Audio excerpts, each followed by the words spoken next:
como tal, ¿no? O de repente en el camino ir enseñando, en este caso, las doctrinas o las enseñanzas de Cristo, debemos saber cuál es el significado. Y para eso siempre nos preguntamos, ¿para qué? ¿Para qué le damos estudios bíblicos a las personas? En este caso a nuestros amigos, compañeros, estudiantes, ¿no? Todos, seamos creyentes o no, tenemos una cosmovisión. Y seamos de diferentes denominaciones, tenemos una cosmovisión bíblica. Entonces, en el camino, ¿qué nos impide a nosotros conocer a Dios? Yo estoy segura que muchos de ustedes se van a cruzar con todo tipo de personas, creyentes de diferentes denominaciones, ateos, radicales, profesores que no creen en Cristo, agnósticos, entre otros. ¿Qué les impide a ellos conocer a Cristo? O a nosotros mismos, ¿por qué te alejas de Dios? ¿Cuál es tu barrera cultural o de conocimiento o personal? ¿Qué es lo que te impide, qué es lo que impide a otro conocer a Cristo, entonces? Y muchos de nosotros, y lo vamos a ver a lo largo de estas diapositivas, vamos a ir respondiendo estas preguntas, ¿no?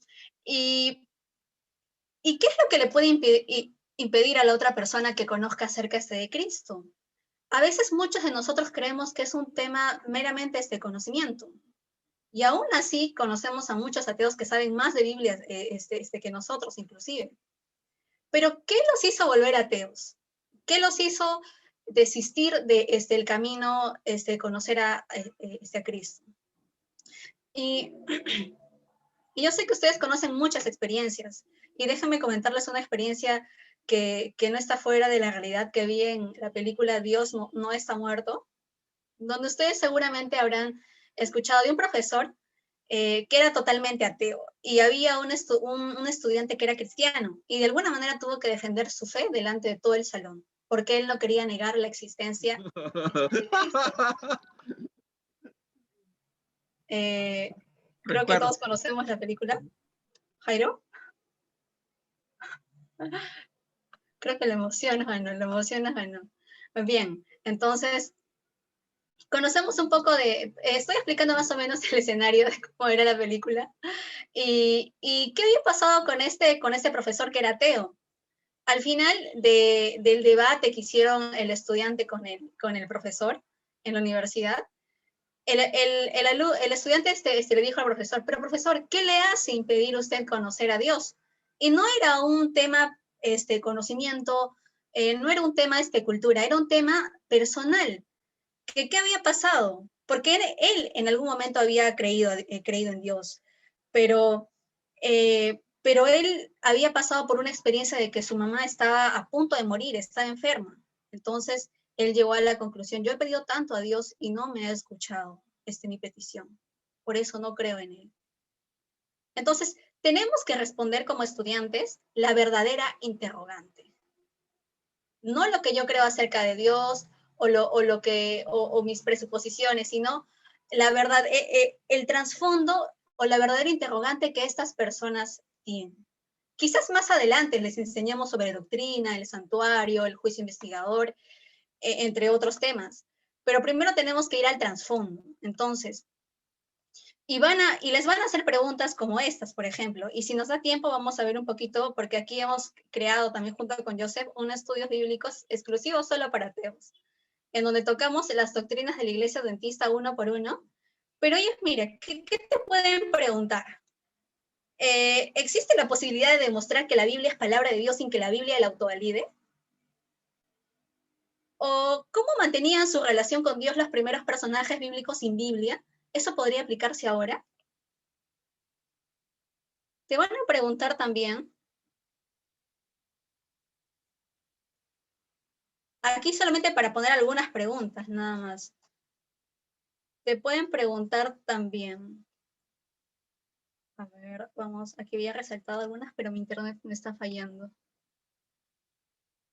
Acá, a ver. ¿Por qué debemos creer que el Dios de los cristianos es verdadero? ¿Por qué debemos creer que el Dios de los cristianos es el verdadero? Si Dios sí, yo ahí tengo una pregunta. Genial. ¿Te parece si las preguntas las podemos dejar al final de la ponencia? Ok, perfecto. Pero escríbelo en el chat o si no, toma nota para no olvidártela, porque vamos así, aquí ser rápidos porque nos gana el tiempo. Ok. O Joel, podemos lanzar ahora las preguntas, como tú me digas. Es mejor que al final para que se pueda dar todo el diálogo. Ya, genial. Y acá, por ejemplo, otra pregunta, ¿no? Si Dios es amor y todopoderoso, ¿por qué permite que suframos? Te pueden hacer esas preguntas. Y si Dios permite que suframos para ser un hombre mejor, ¿cuál es el problema con la evolución? Pues la objeción teísta contra la evolución se contradice en cómo Dios permitiría el sufrimiento para conseguir algo mejor. Entonces, todas estas preguntas se les viene a la mente a alguien que es ateo, que niega a Cristo, ¿no? Y esto, solamente para poner aquí algunas preguntas, las estoy dando a conocer. Entonces, sigamos con nuestro tema.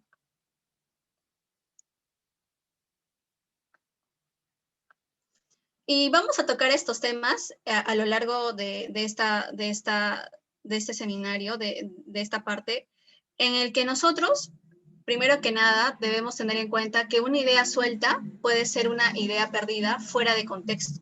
Por ejemplo, una mujer embarazada, ¿no?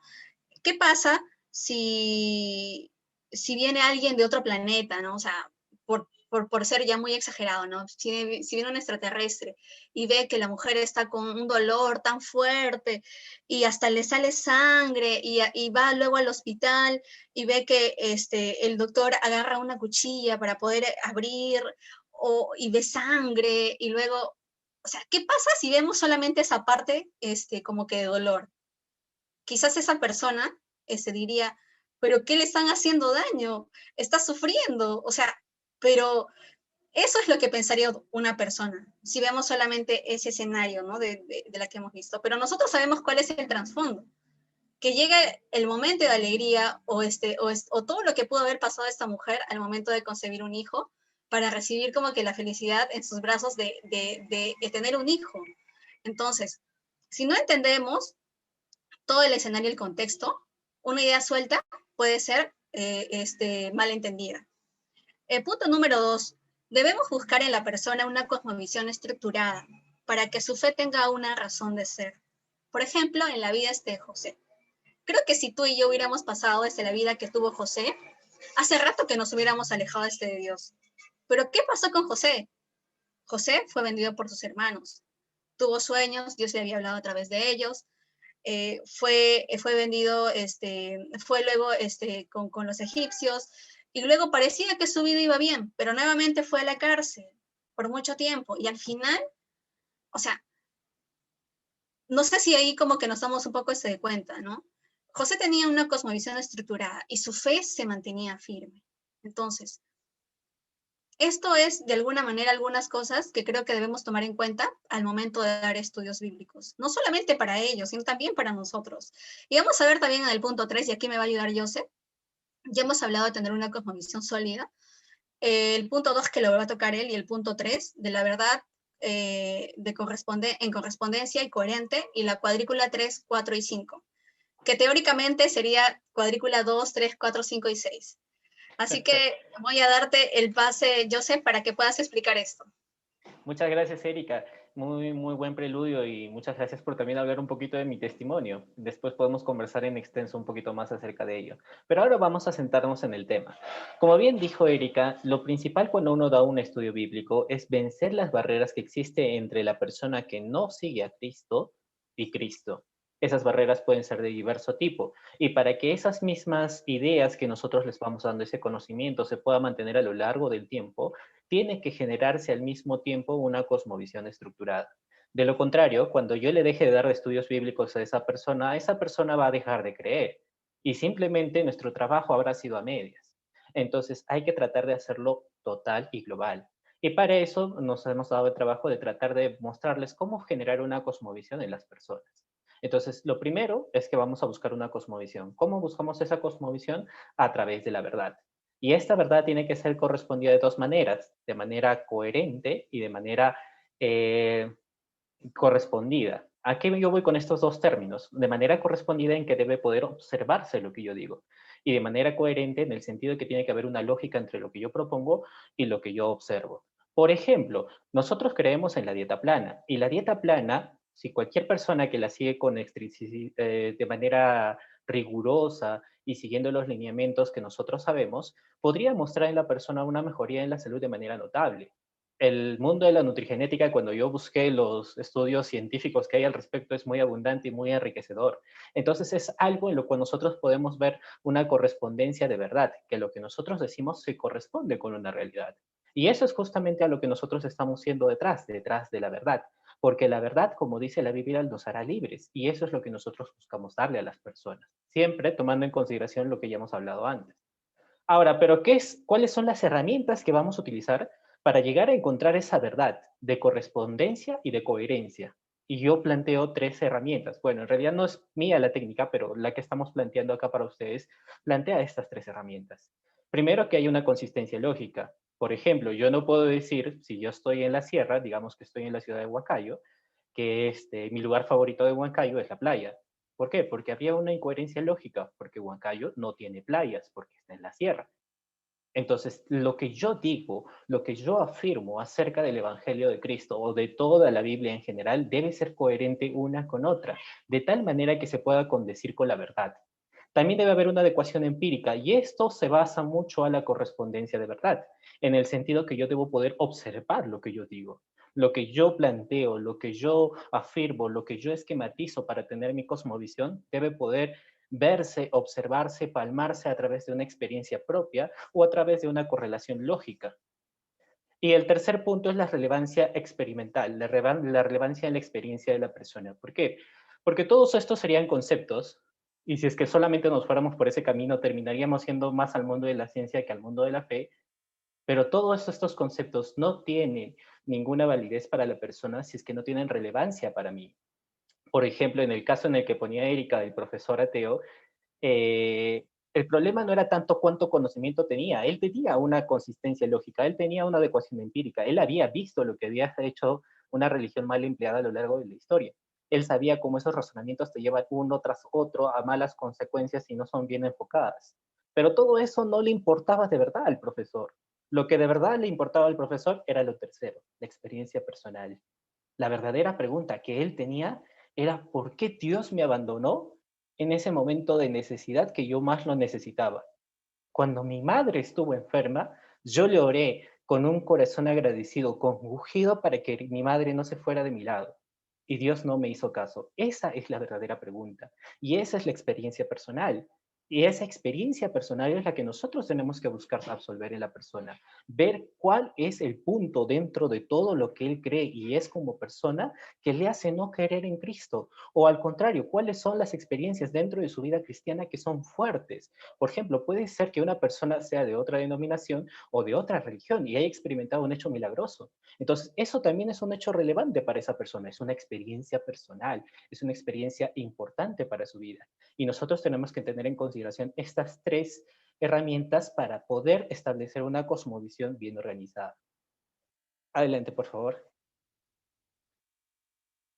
Ahora, pero ya hemos hablado de las herramientas, hemos hablado acerca del objetivo, entonces vamos a ver, pero ¿hacia dónde deben estar enfocadas las preguntas? Ciertamente las preguntas en la vida van a ser muy diversas, pero si es que nosotras las agrupamos, podemos encontrar 4 grupos donde todas las preguntas relacionadas con una cosmovisión de fe o con una cosmovisión de vida tienden a caer innegablemente. Y esta es el origen de la persona, el significado de la persona, la moralidad de la persona y el destino de la persona.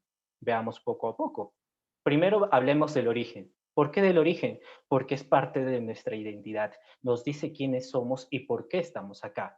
Entonces, esta va a ser una pregunta, por ejemplo, muy recurrente en los ámbitos académicos. El tema de la evolución, el tema de la creación, el tema de la selección natural, es una pregunta recurrente en ellos, pero no solamente en ellos, también podemos hablar de los budistas, o si es que nos remontamos a la época de los hebreos, podemos hablar de los egipcios, de los babilonios, de los sumerios. Cada uno de ellos tenía una respuesta a esta pregunta del origen, porque es una pregunta del origen nos permite saber de dónde partimos.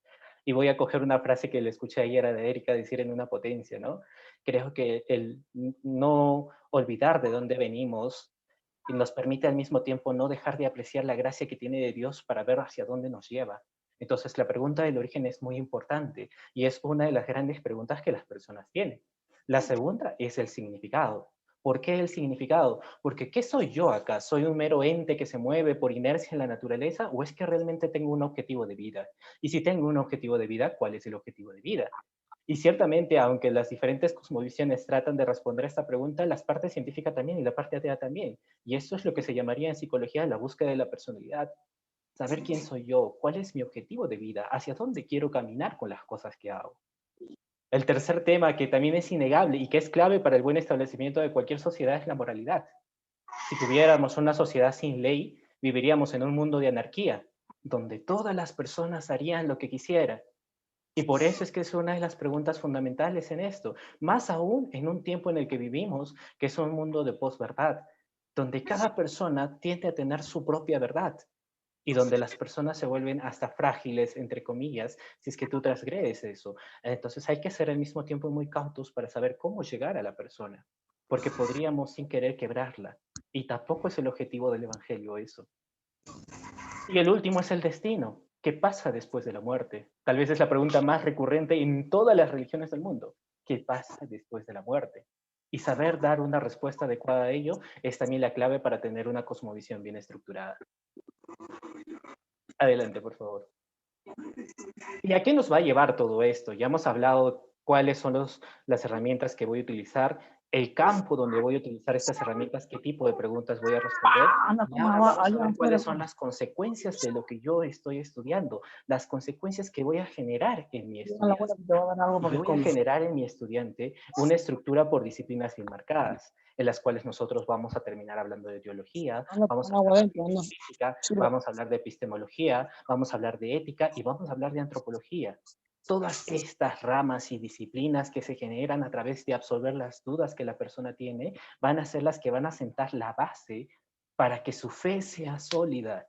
Y así como José, no importa si las cosas vayan mal en su vida, no importa si no hay nadie más que le comparta la fe de Cristo, no importa cuán duro puede parecer o cuántas otras cosmovisiones hay a su alrededor. Si una persona tiene una cosmovisión sólida, se mantiene firme en lo que cree. Y en esa firmeza en la que cree es la que nosotros queremos darlo. No para una persona en específico, porque el cristianismo no se basa en una persona, sino en Cristo.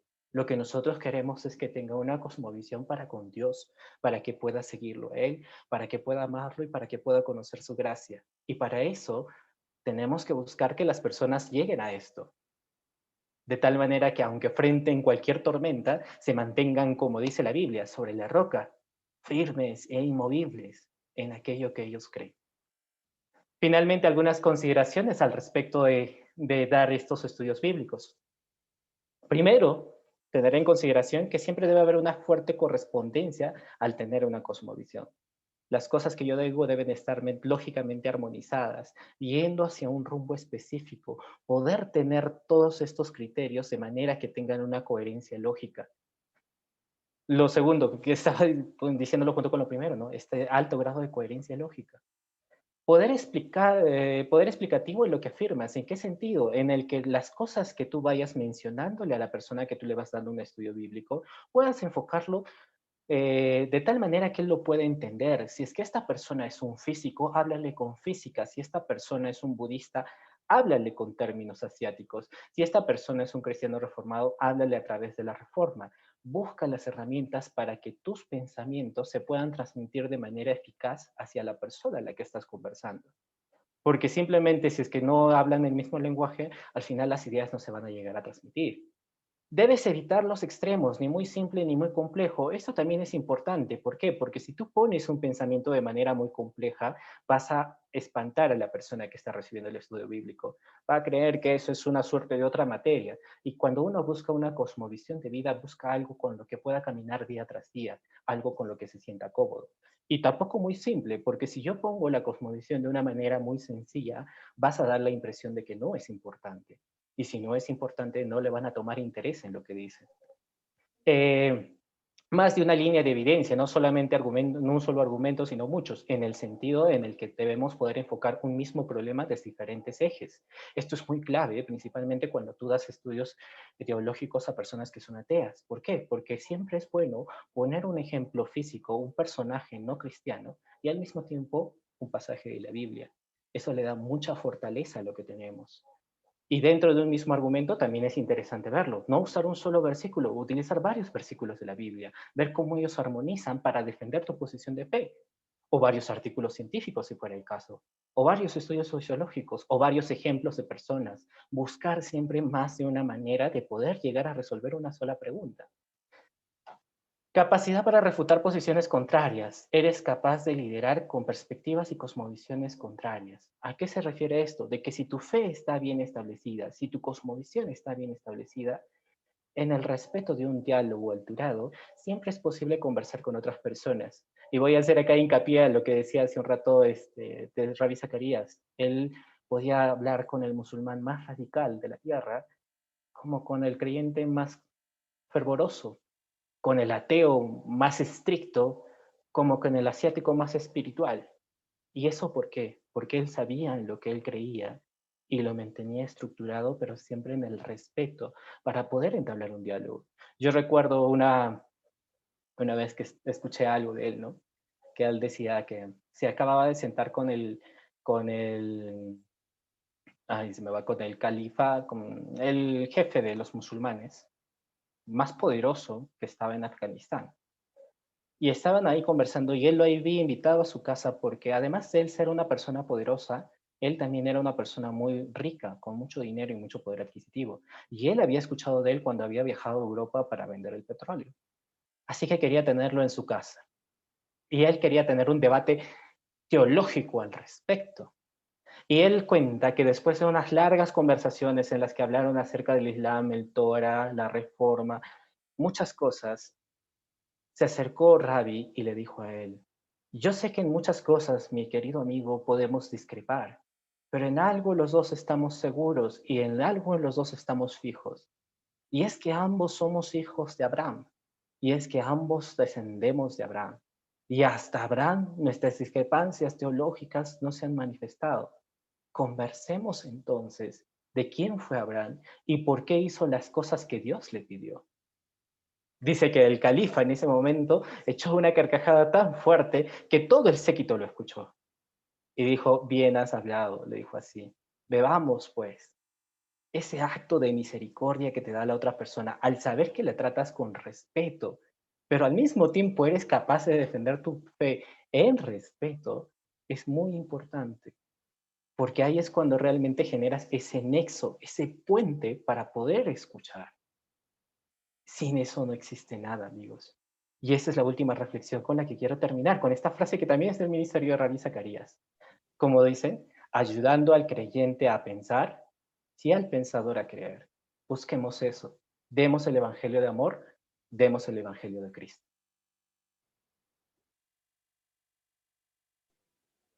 Finalmente, ¿cómo me doy cuenta yo que estoy siendo un discípulo de Cristo? Y quiero compartir con ustedes la palabra de Dios en el libro de Lucas, capítulo 12, capítulo 9, versículo 23, que dice: entonces dijo a la multitud: si alguno de ustedes quiere ser mi seguidor, tiene que abandonar su propia manera de vivir, tomar su cruz cada día y seguirme.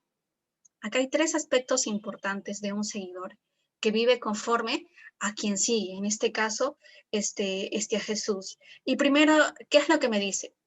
Dejar tu manera egoísta de vivir.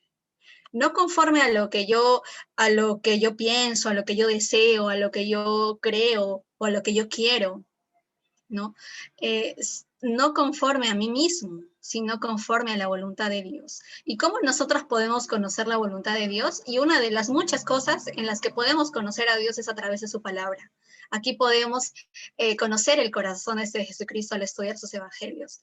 En Mateo 12, 30, 31 dice que amar a Dios y amar al prójimo son los dos mayores mandamientos. No hay ninguno como estos.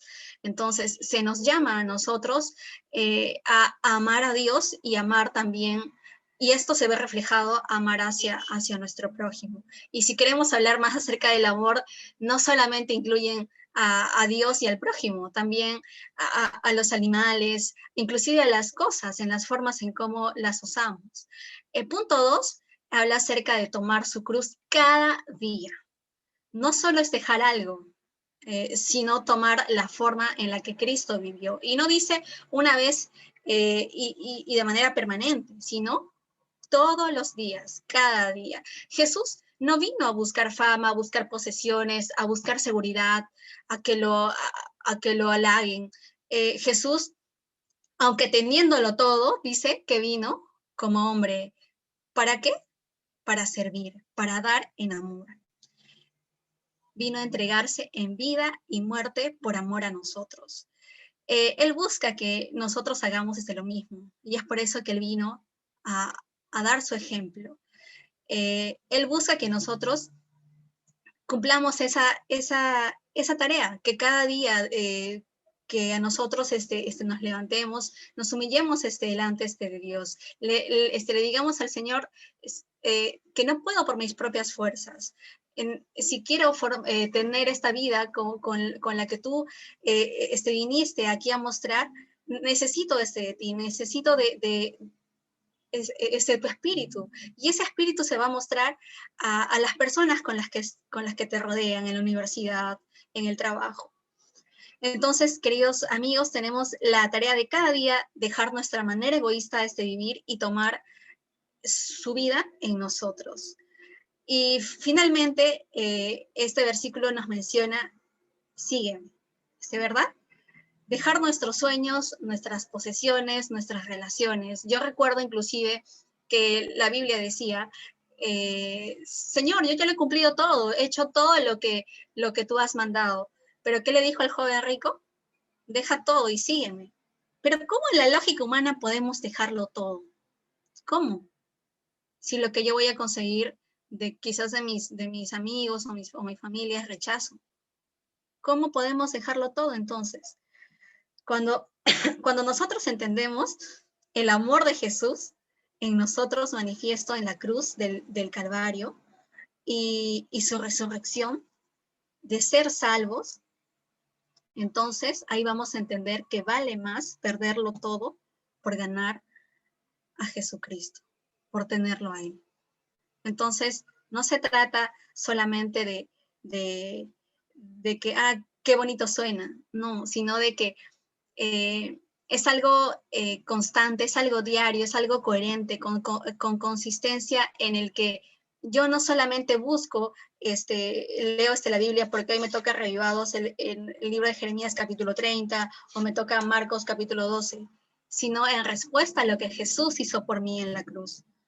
Porque tengo que reconocer, como ya decía Joseph, tengo que reconocer de dónde he salido, de dónde fui sacada, del pecado, de la muerte eterna, a vida eterna.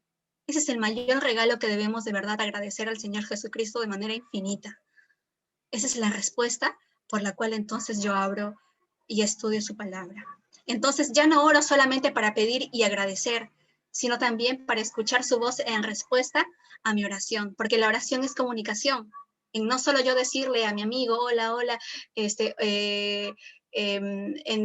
tú cuando hablas con alguien, tú no le hablas y él no te responde.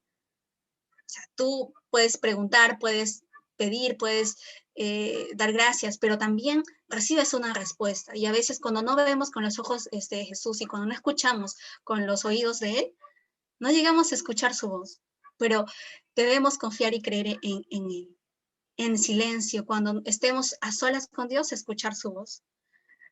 Y ahora cuando me toque llevar una persona para Cristo, no va a ser porque solamente es el blanco, porque tenemos que llegar a 20, sino en respuesta a lo que Jesús hizo por esa persona.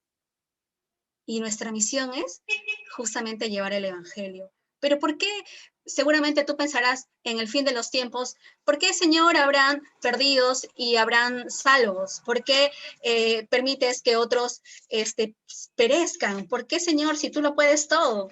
Mira la Biblia que dice acerca de Dios referente a eso en Ezequiel 33:11. Dice, díganles, chicos, Dice Jehová el Señor, que no quiero la muerte del impío, sino que vuelva el impío de su camino y que viva. Volveos, volveos de vuestros malos caminos. ¿Por qué habéis de morir, casa de Israel? ¿Por qué habéis de morir, iglesia? Entonces, el Señor no quiere que nadie se pierda. Y es nuestra misión en respuesta a lo que el Señor hizo por nosotros. Gracias.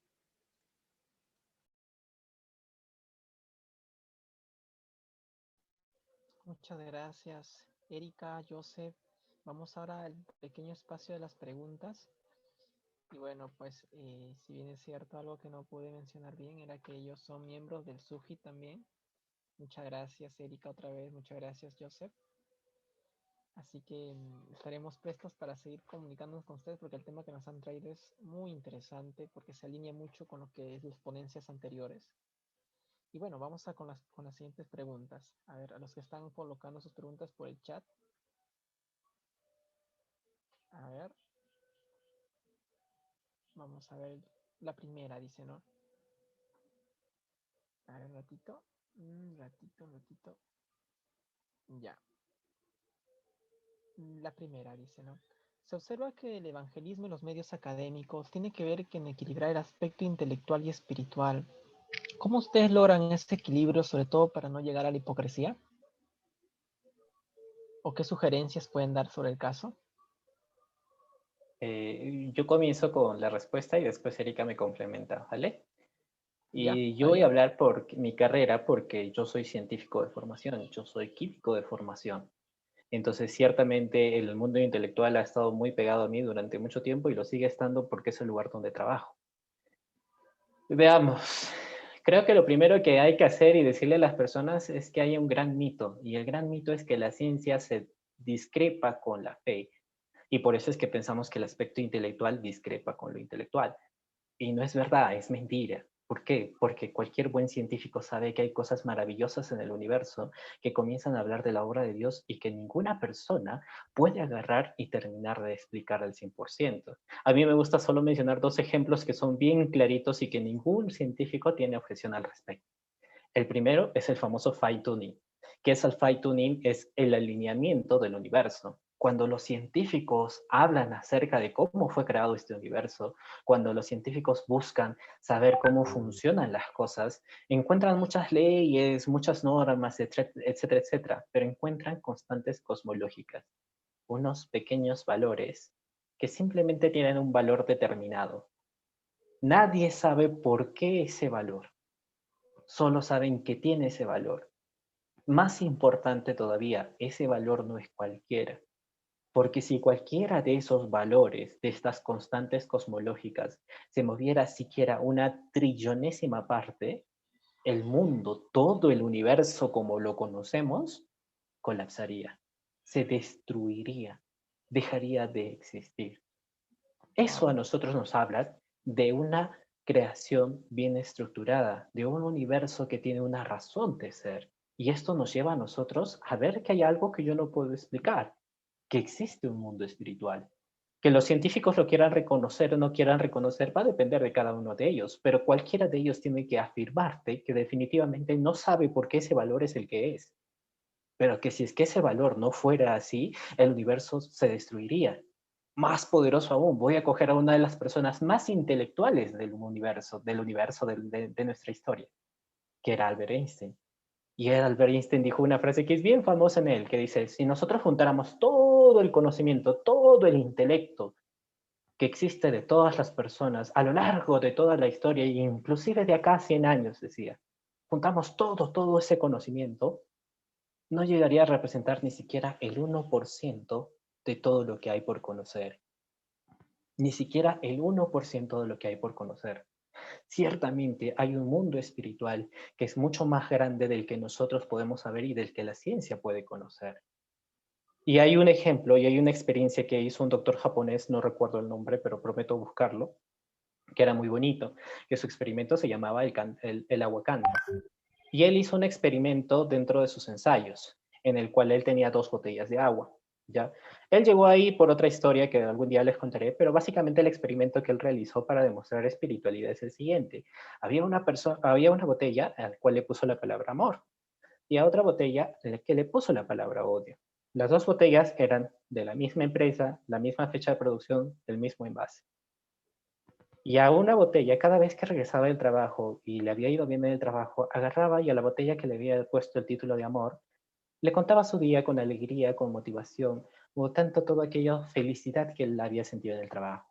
Cuando en el trabajo, por el contrario, le había ido mal, había sido un mal día, iba a la botella que decía odio. Y se desquitaba en esa botella diciéndole pues todo lo malo, botando su ira, su cólera, etc.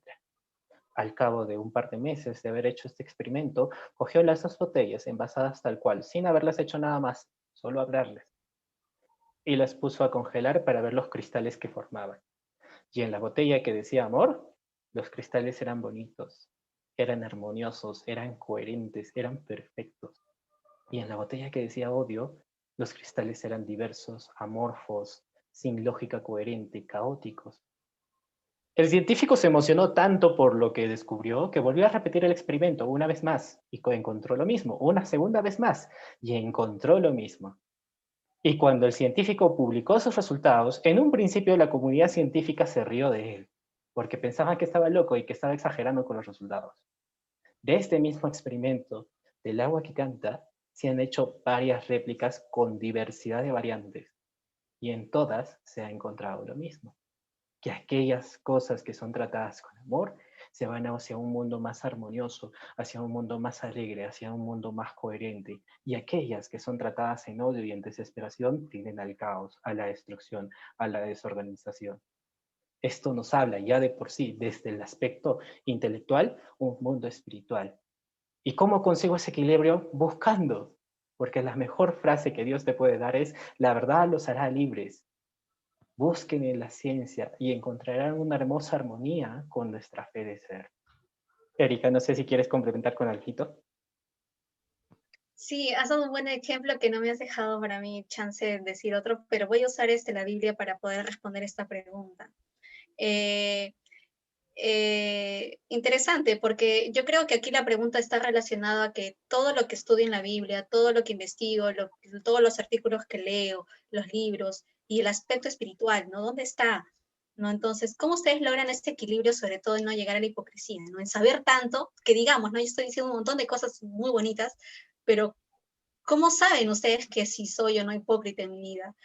O sea, y quiero poner este ejemplo en lo que decía la Biblia.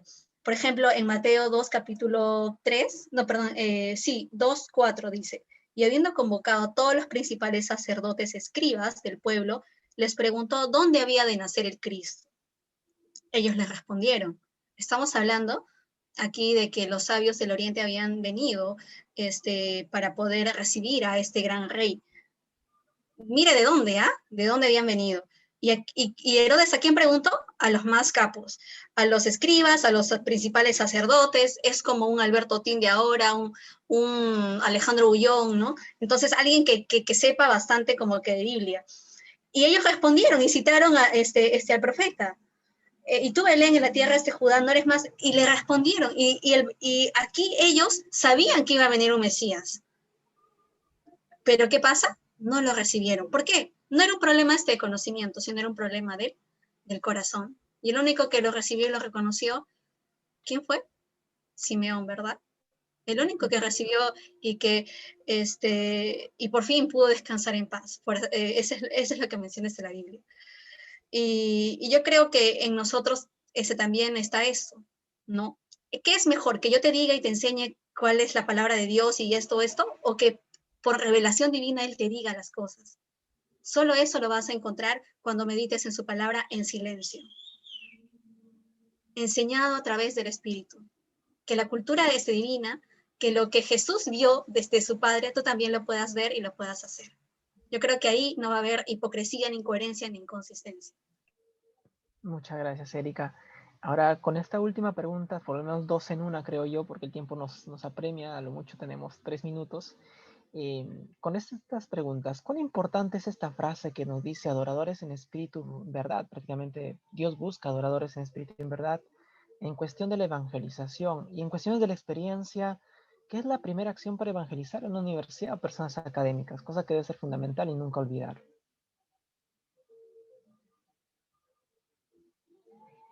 A ver, vamos a comenzar nuevamente. La primera es muy bonita, que dice adoradores en espíritu y en verdad.